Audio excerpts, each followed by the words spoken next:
ಕಷ್ಟನಾ? ಕಷ್ಟ ಅಂತ ತುಂಬಾನೇ ಕಷ್ಟ ಇದೆ. ಇದು ಏನಕ್ಕೆ ಈ ಫೀಲ್ಡಿಗೆ ಬಂದೆ ಅಂದರೆ ನನಗೆ ಎಷ್ಟೋ ವರ್ಷದ ಒಂದು ದೊಡ್ಡ ಕನಸು. ತುಂಬಾನೇ ಡಿಫಿಕಲ್ಟ್ ಇದೆ. ಜೊತೆಗೆ ಅಕ್ಕಪಕ್ಕಕ್ಕೆ ತುಂಬ ಜನ ಮಾತಾಡ್ತಿದ್ರು, ಒಬ್ಬ ಲೇಡಿ ಇಷ್ಟು ದೊಡ್ಡ ಕೆಫೆ ರನ್ ಮಾಡೋದಕ್ಕೆ ಚಾನ್ಸೇ ಇಲ್ಲ, 1 2 3 ಮಂತ್ಸಲ್ಲಿ ಇವರು ಕ್ಲೋಸ್ ಮಾಡ್ಕೊಂಡು ಹೋಗೇ ಹೋಗ್ತಾರೆ. ನಮಸ್ತೆ ದಿನೇಶ್ ಅವರೇ, ನನ್ನ ಹೆಸರು ಸುಧಾ ಅಂತ. ಹೊಟ್ಟೆ ಹಶ್ವಾಗಿರತ್ತೆ, ಸೇಮ್ ಟೈಮಿಗೆ ಮನೇಲಿ ಹೋಗು ಅಡುಗೆ ಮಾಡ್ಕೊಂಡು ಊಟ ಮಾಡೋಕ್ಕಾಗಲ್ಲ, ಬ್ಯುಸಿ ಇರ್ತಾರೆ, ಕೆಲಸ ಆ ಥರ. ಅಂದರೆ ಅಫ್ಕೋರ್ಸ್ ಅವ್ರು ಪೇ ಮಾಡ್ತಾರೆ, ಒಂದು ರೀಸನಬಲ್ ಪ್ರೈಸಲ್ಲಿ ನಾನು ಫುಡ್ ಪ್ರೊವೈಡ್ ಮಾಡಬೇಕು.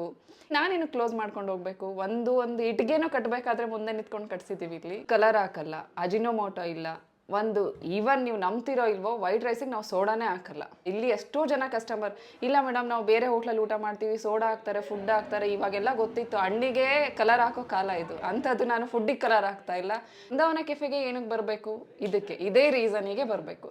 ಮತ್ತು ನಾವೆಲ್ಲ ಬ್ರ್ಯಾಂಡೆಡೇ ಯೂಸ್ ಮಾಡ್ತಾ ಇರೋದು, ಲೈಕ್ ನಂದಿನಿ ಗೀ, ಆಮೇಲೆ ನಂದಿನಿ ಮಿಲ್ಕು, ಕರ್ಡು, ಕೇಶರ್ ಕಲಿ. ಎಷ್ಟೋ ಜನ ಇದನ್ನು ನೀವು ಕೆಫೆಗೆ ಯೂಸ್ ಮಾಡ್ತೀರಾ ಅಂತ ಹೇಳ್ತಾರೆ. ಡೆಫಿನೆಟ್ಲಿ ಯೂಸ್ ಮಾಡ್ತೀವಿ. ಯಾಕೆ ನಂಬ್ತಿರೋ ಇಲ್ಲ, ಪರ್ಸ್ನಲ್ ಆಗಿ ನಾವೇ ಮಾರ್ಕೆಟಿಗೆ ಹೋಗಿ ವೆಜಿಟೇಬಲ್ ತೊಗೊಂಬರ್ತೀವಿ. ಇವಾಗಲೂ ಬನ್ನಿ, ಸಪೋರ್ಟ್ ಮಾಡಿ, ನಮ್ಮಂಥವ್ರಿಗೆ ಬೆಳೆಸಿ, ಮೇಯ್ನು ಒಬ್ಬ ಲೇಡಿಗೆ ಬೆಳೆಸಿ.